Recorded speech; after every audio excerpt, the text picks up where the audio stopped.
নমস্কাৰ এই মুহূৰ্তত আহি পৰিছে ৰাতিপুৱাৰ কেইবাটাও বিগ ব্ৰেকিং নিউজ। আজি হৈছে 21 নৱেম্বৰ। ৰাজ্যৰ কৃষকসকলৰ বাবে আহি গ'ল ভাল খবৰ। CSC চেণ্টাৰত কিদৰে কৰিব পাৰি পঞ্জীয়ন চৰকাৰৰ ফালৰ পৰা জাৰি কৰিছে জাননী। যদি আপুনি PM কিষাণৰ টকা পোৱা নাই ভাল খবৰ। অৰুণোদয়ৰ প্ৰতিজন হিতাধিকাৰী বেংক একাউণ্টত 1250 টকা লাভ কৰিব। 30 নৱেম্বৰৰ পূৰ্বে কৰিব লাগিব তিনিটা গুৰুত্বপূৰ্ণ কাম, অন্যথা পৰা একাউণ্টত 1250 টকা নাপাব। ৰাজ্যৰ প্ৰতিগৰাকী মহিলাক 2000 টকা বিতৰণ কৰি আছে অসমৰ মুখ্যমন্ত্ৰী ডক্টৰ হিমন্ত বিশ্ব শৰ্মাই। আপোনাৰ সমষ্টিত 2000 টকাৰ চেক পালে নে? যদি আপুনি চৰকাৰী ঘৰত জিঅ'ডিং কৰিছে, চৰকাৰী ঘৰৰ প্ৰথম কিস্তি টকা সোমাব আপোনাৰ বেংক একাউণ্টত। ৰেচন কাৰ্ডক লৈ কেইবাটাও গুৰুত্বপূৰ্ণ নিয়ম সলনি হ'ল। লগতে কেইবাটাও ৰাজনৈতিক খবৰৰ লগতে অৰাজনৈতিক খবৰ যুগুত কৰা হৈছে আজিৰ দিনটোত। গোটেই অসম তথা ভাৰতৰ বিভিন্ন প্ৰান্তৰ পৰা যুগুত হৈছে কেইবাটাও ডাঙৰ খবৰ। এনেবোৰ খবৰ নিতৌ পাই থাকিবলৈ চেনেলটি ছাবস্ক্ৰাইব কৰি ভিডিঅ'টো লাইক কৰিবলৈ নাপাহৰিব। আজিৰ আমাৰ প্ৰথম খবৰ গুৰুত্বপূৰ্ণ খবৰ হৈছে অসমবাসীৰ বাবে এটা ডাঙৰ খবৰ। ৰাজ্যৰ কৃষকসকলৰ বাবে আহি গ'ল ডাঙৰ খবৰ। শীঘ্ৰে প্ৰতিগৰাকী কৃষকে পঞ্জীয়ন কৰিব লাগিব নিজৰ নাম, অন্যথা PM কিষাণৰ টকা নাপাব। জিলাই জিলাই চলি আছে কৃষক পঞ্জীয়ন কাৰ্যসূচী। যদি আপুনি এতিয়ালৈকে কৃষকৰ পঞ্জীয়ন কৰা নাই শীঘ্ৰে পঞ্জীয়ন কৰি লওক। সকলো বৃত্তি নিৰ্বিশেষে কৃষকসকলে পঞ্জীয়ন কৰাটো বাধ্যতামূলক আৰু সকলোৰ বাবে এটা বাধ্যতামূলক কৰা হৈছে। সকলো বৃত্তি আৰু নিৰ্বিশেষে কৃষকসকলে পঞ্জীয়ন কৰাটো বাঞ্ছনীয়। পঞ্জীয়নৰ বাবে নিজ নিজ গাঁও প্ৰধানৰ সৈতে যোগাযোগ কৰিব লাগিব। জিলাৰ সাধাৰণ সেৱা কেন্দ্ৰ বা CSC চেণ্টাৰত গৈ আপুনি কৰিব পাৰিব পঞ্জীয়ন। CSC চেণ্টাৰতো চলি আছে পঞ্জীয়ন প্ৰক্ৰিয়া। কৃষকক পঞ্জীয়নৰ বাবে প্ৰয়োজন হ'ব 4বিধ নথি, আধাৰ কাৰ্ড, পান কাৰ্ড। কেৱল এয়াই নহয়, আধাৰ, পঞ্জীকৃত মোবাইল নম্বৰ আৰু মাটিৰ জমাবন্দী। এই 4বিধ নথিৰ সৈতে আপুনি পঞ্জীয়ন কৰিব পাৰিব নিজৰ নাম। কৃষকৰ পঞ্জীয়নৰ হোৱাৰ পিছতে লাভ কৰিব চৰকাৰৰ বহুতো সুবিধা। আন জিলাসমূহৰ লগতে যোৰহাট জিলা কৃষি বিষয়ে জাৰি কৰিছে এই জাননী। ৰাজ্যৰ কৃষকসকলৰ বাবে আহি গ'ল ভাল খবৰ। আজিৰ ভিডিঅ'টো সকলোৱে বেছিকৈ শ্বেয়াৰ কৰি দিয়ক যাতে সকলোৱে এই সুবিধা ল'ব পাৰে। তাৰ পিছত অসমবাসী ৰাজুক জনাইছো আমাৰ পৰৱৰ্তী খুবেই গুৰুত্বপূৰ্ণ খবৰ, লগতে ডাঙৰ খবৰ। ৰাজ্যত আকৌ ওলাইছে হাজাৰ হাজাৰ চাকৰি। 70,000 টকা পৰ্যন্ত লাভ কৰিব দৰমহা। আবেদনৰ বাবে এতিয়া সাজু কৰক নথিপত্ৰ। 10,673টা পদৰ বাবে শিক্ষা বিভাগে মুকলি কৰিছে বিজ্ঞাপন। SSR অধীনত LP আৰু UPৰ শিক্ষকক দিয়া হ'ব নিযুক্তি। 8 নৱেম্বৰৰ পৰা আৰম্ভ হৈছে আবেদন প্ৰক্ৰিয়া। আবেদনৰ অন্তিম তাৰিখ হৈছে 30 নৱেম্বৰ 2025। মাজত মাত্ৰ এসপ্তাহ বাকী আছে। ইয়াৰ ভিতৰতে যদি আপুনি এতিয়ালৈকে আবেদন কৰে শীঘ্ৰে আবেদন কৰক। www.assam.gov.in কৰিব লাগিব আবেদন। 8 নৱেম্বৰ পুৱা 10 বজাৰ লগে লগে মুকলি কৰা হৈছে ৱেবছাইট আৰু 30 নৱেম্বৰৰ মাজনিশালৈকে মুকলি হৈ থাকিব ৱেবছাইটৰ লিংক। অনলাইনত আবেদন গ্ৰহণযোগ্য নহ'ব। হয় বন্ধু-বান্ধৱীসকল, অফলাইনত যদি আপুনি ভাবিছে আবেদন কৰিব তেনে ক্ষেত্ৰত আপুনি অফলাইনত আবেদন কৰিব নোৱাৰিব, কিন্তু অফলাইনত আবেদন গ্ৰহণযোগ্য নহ'ব। অনলাইনৰ জৰিয়তে এপ্লাই কৰিব লাগিব। বিশেষ নিযুক্তি অভিযানৰ জৰিয়তে লাভ কৰিব চৰকাৰী চাকৰি। বৃহৎ নিযুক্তিক লৈ ৰাজ্যৰ শিক্ষামন্ত্ৰী ডক্টৰ ৰণোজ পেগুৱে কৰিছে ডাঙৰ মন্তব্য। তাৰপিছত অসমবাসী ৰাজুক জনাইছো আমাৰ পৰৱৰ্তী খুবেই গুৰুত্বপূৰ্ণ খবৰ, লগতে ডাঙৰ খবৰ। অৱশেষত চিন্তামুক্ত হ'ল হাজাৰ হাজাৰ মহিলাই। তালিকাৰ পৰা নাম কৰ্তন হ'ব প্ৰতিগৰাকী মহিলাই লাভ কৰিব অৰুণোদয়।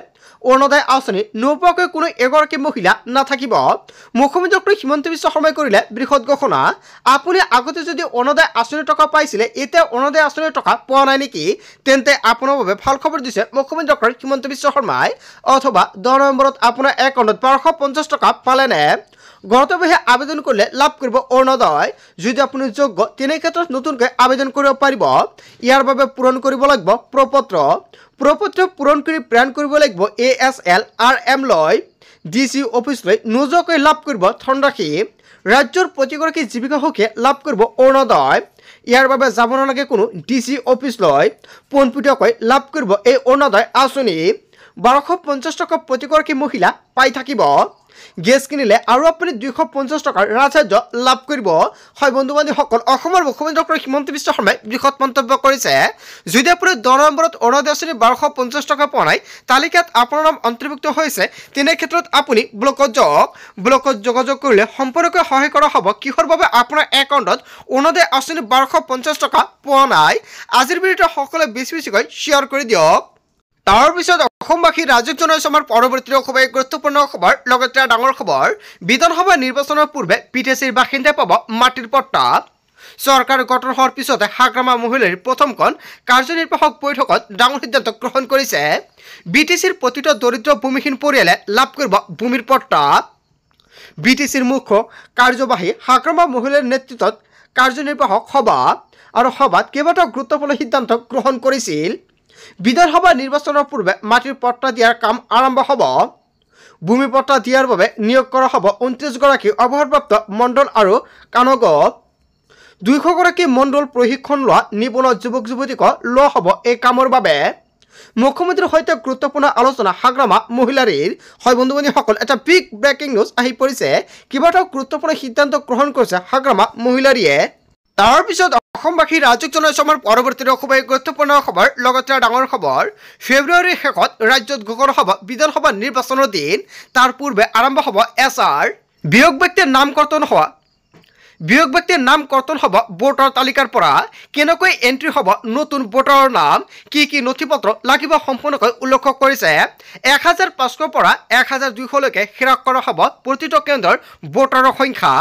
ৰাজ্যত বৃদ্ধি হ'ব 1826টা ভোট কেন্দ্ৰ। ভোটাৰৰ তালিকাৰ পৰা কৰ্তন হ'ব মৃত্যু হোৱা লোকৰ নাম। কেইবাটাও গুৰুত্বপূৰ্ণ সিদ্ধান্ত গ্ৰহণ কৰিছে নিৰ্বাচনৰ পূৰ্বে। ঠিকনা সলনি হোৱা লোকৰ নাম নিৰ্দিষ্ট এটা স্থানতহে হ'ব অন্তৰ্ভুক্ত। 22 নৱেম্বৰৰ পৰা অসমত আৰম্ভ হ'ব SR। 22 নৱেম্বৰৰ পৰা 20 ডিচেম্বৰলৈকে ঘৰে ঘৰে বুথ লেভেল অফিচাৰ। হয় বন্ধু বান্ধৱীসকল, ঘৰে ঘৰে যাব বুথ লেভেল অফিচাৰ আৰু ঘৰে ঘৰে গৈ কৰা হ'ব ভেৰিফিকেশ্যন। তেওঁলোকৰ হাতত আপোনালোকে দিব লাগিব সকলো তথ্য। মৃত ব্যক্তিৰ নাম কৰ্তন হ'ব ভোটাৰ তালিকাৰ পৰা। এণ্ট্ৰি হ'ব নতুন ভোটাৰৰ নাম, সাজু ৰাখক সকলো নথি পত্ৰ। নিৰ্বাচনৰ পূৰ্বে ভোটাৰৰ তালিকা পুনৰীক্ষণৰ বাবে নিৰ্দেশ নিৰ্বাচন আয়োগৰ। 27 ডিচেম্বৰত প্ৰকাশ পাব খচৰা ভোটাৰ তালিকা। 10 ফেব্ৰুৱাৰীত প্ৰকাশ পাব চূড়ান্ত ভোটাৰ তালিকা। অযোগ্য লোকৰ নাম কৰ্তন হ'ব ভোটাৰ তালিকাৰ পৰা। যোগ্য নাগৰিকৰ নাম অন্তৰ্ভুক্ত হৈ থাকিব ভোটাৰ তালিকাত। 1 জানুৱাৰী 2026লৈ 18 বছৰ হোৱা লোকৰ নাম অন্তৰ্ভুক্ত হ'ব ভোটাৰ তালিকাত। অসমলৈ কৰ্মসূত্ৰে অহা বৰ্ষীৰাজ্যলৈকেও পাব ভোটাধিকাৰ। 10 ফেব্ৰুৱাৰীত প্ৰকাশ পাব চূড়ান্ত ভোটাৰ তালিকা। ফেব্ৰুৱাৰীৰ শেষৰ ভাগলৈ ঘোষণা হ'ব বিধানসভা নিৰ্বাচনৰ দিন। এটা বিগ ব্ৰেকিং নিউজ আহি পৰিছে। আজিৰ ভিডিঅ'টো সকলোৱে বেছি বেছিকৈ শ্বেয়াৰ কৰি দিয়ক আৰু SRৰ বাবে কি কি নথি পত্ৰ সাজু কৰিব লাগিব নিশ্চয় নেক্সট ভিডিঅ'ত জনাই দিম। তাৰ পিছত অসমবাসী ৰাজ্যক জনাইছো আমাৰ পৰৱৰ্তী খুবেই গুৰুত্বপূৰ্ণ খবৰ। লগতে ডাঙৰ খবৰ, মুছলমানৰ ঘৰত বুলডোজাৰ কিয় চলোৱা হ'ল। বুলডোজাৰ একশ্যনত থকা চৰকাৰে শীঘ্ৰে দিব লাগিব উত্তৰ। হয় বন্ধু বান্ধৱীসকল, এটা বিগ ব্ৰেকিং নিউজ আহি পৰিছে। সৰ্বোচ্চ ন্যায়ালয়ৰ থমক মধ্যপ্ৰদেশ চৰকাৰলৈ জাননী জাৰি কৰি ন্যায়ালয়ে বিচাৰিলে উত্তৰ। মধ্যপ্ৰদেশ চৰকাৰৰ বিৰুদ্ধে আদালতৰ নিৰ্দেশ অৱমাননা কৰাৰ অভিযোগ HCৰ। সংবিধানৰ নিয়ম উলংঘন কৰাৰ অভিযোগ উত্থাপিত হৈছে। ইমৰোজ খান নামৰ এজন ব্যক্তিয়ে কাষ চাপিছিল আদালতত।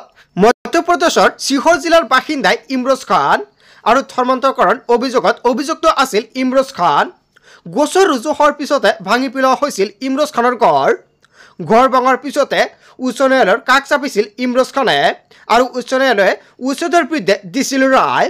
আৰু উচ্চ ন্যায়ালয়ৰ নিৰ্দেশনাৰ পিছতে চৰকাৰে ভাঙি দিয়া ইমৰোজ খানৰ ঘৰ আৰু অসহায় ইমৰোজ খানে অৱশেষত সৰ্বোচ্চ ন্যায়ালয়ত তৰিছিল গোচৰ আৰু ইয়াৰ পিছতে এই ৰায়দান প্ৰদান কৰা হৈছে। তাৰ পিছত অসমবাসী ৰাজ্যক জনাইছো আমাৰ পৰৱৰ্তী খুবেই গুৰুত্বপূৰ্ণ খবৰ। লগতে ডাঙৰ খবৰ, বেদখলকাৰীৰ হাতত মাত্ৰ 15 দিন।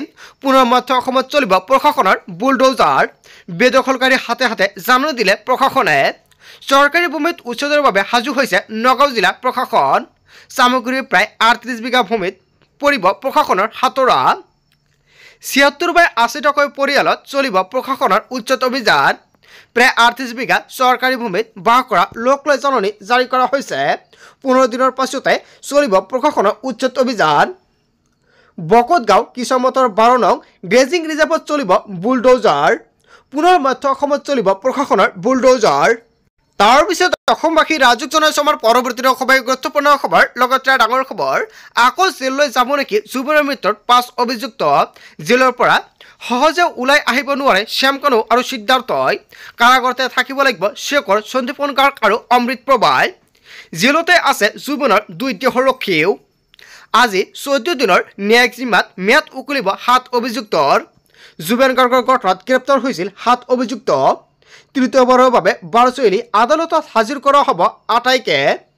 বাক্সাৰ নিকাশী কাৰাগাৰত কাৰাৰুদ্ধ শ্যামকণু মহন্ত আৰু সিদ্ধাৰ্থ একোখন জেলতো আছে সন্দীপন গাৰ্গ আৰু জুবিনৰ 2 দেহৰক্ষী আনহাতে হাফলং কাৰাগাৰত কাৰাবন্দী হৈছে শেখৰ জ্যোতি আৰু অমৃত প্ৰভা 7 অভিযুক্তৰ সপক্ষে আদালতত দাখিল হোৱা নাই জামিনৰ আবেদন আকৌ জেললৈ যাব নেকি মৃত্যু 5 অভিযুক্ত হয় বন্ধু-বান্ধৱীসকল এটা বিগ ব্ৰেকিং নিউজ আহি পৰিছে তাৰ পিছত অসমবাসী ৰাজুক জনসমৰ পৰৱৰ্তী খবৰ গুৰুত্বপূৰ্ণ খবৰ লগতে ডাঙৰ খবৰ 12 বছৰ বয়সতে আৰক্ষী অধীক্ষক হল নিবিৰ নেছন বৰুৱাই হয় বন্ধু-বান্ধৱীসকল এটা বিগ ব্ৰেকিং নিউজ আহি পৰিছে ইতিহাস সৃষ্টি কৰি এছপি হল নিবিৰ নেছন বৰুৱাই এদিনৰ বাবে বজালিৰ জ্যেষ্ঠ আৰক্ষী অধীক্ষক হল নিবিৰে পুৱাই জ্যেষ্ঠ আৰক্ষী অধীক্ষকৰ আসনত বহিল নিবিৰ বিশ্ব শিশু দিৱস উপলক্ষে বিশেষ কাৰ্যসূচী বজালি আৰক্ষীৰ 12 বছৰ বয়সতে আৰক্ষীৰ অধীক্ষক হল নিবিৰ নেছন বৰুৱাই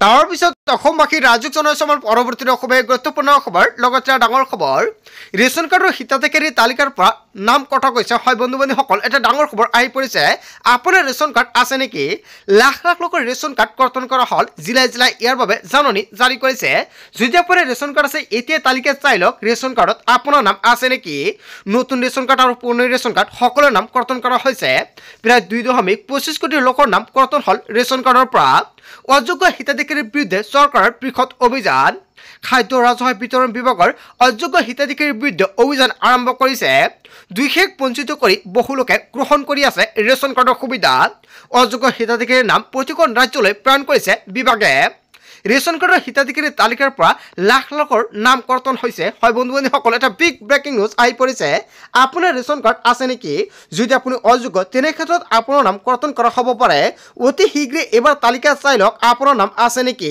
তালিকাত নাম নাথাকিলে ভয়ংকৰ বিপদ তাৰ পিছত অসমবাসী ৰাজুক জনসমৰ পৰৱৰ্তী খবৰ গুৰুত্বপূৰ্ণ খবৰ লগতে ডাঙৰ খবৰ মিয়াৰ পানী নিমখ অসমৰ মুখ্যমন্ত্ৰী ডক্টৰ হিমন্ত বিশ্ব শৰ্মাৰ পেটত আছে মুখ্যমন্ত্ৰীয়ে মিয়াৰ ঘৰত খাইছে আৰু শুইছে এইবোৰ গছে পাতেও সাক্ষী দিব এনেকুৱাকৈ মন্তব্য কৰিছে বদৰুদ্দিন আজমলে মিয়াই কি খাব বিয়া কিমান কৰিব হিয়া মিয়াৰ কথা মিয়াৰ সিদ্ধান্তবোৰ মুখ্যমন্ত্ৰীয়ে ল'ব নেকি আমাৰ মিয়া মানুহ জুবিনৰ লগত আছে ৰকিবুল হুছেইন মুখ্যমন্ত্ৰী 108 বুলি মন্তব্য কৰিছে মৌলানা বদৰুদ্দিন আজমলে ৰকিবুল হুছেইন মুখ্যমন্ত্ৰীৰ পাৰ্টনাৰ বিস্ফোৰক মন্তব্য কৰিছে মৌলানা বদৰুদ্দিন আজমলে তাৰ পিছত অসমবাসী ৰাজুক জনসমৰ পৰৱৰ্তী খবৰ গুৰুত্বপূৰ্ণ খবৰ লগতে ডাঙৰ খবৰ অসমৰ মুখ্যমন্ত্ৰী ডক্টৰ হিমন্ত বিশ্ব শৰ্মাই বৃহৎ মন্তব্য কৰিছে অখিল গগৈ চিৰিয়াছ পলিটিচিয়ান নহয় য'ত যেনেকৈ যি পায় তাতেই জঁপিয়াই পৰে মানুহক চিৰিয়াছলি নলয় এনেকুৱা মানুহক অখিল গগৈৰ কোনো কেৰেক্টাৰ নাই বুলি মন্তব্য কৰিছে মুখ্যমন্ত্ৰী ডক্টৰ হিমন্ত বিশ্ব শৰ্মাই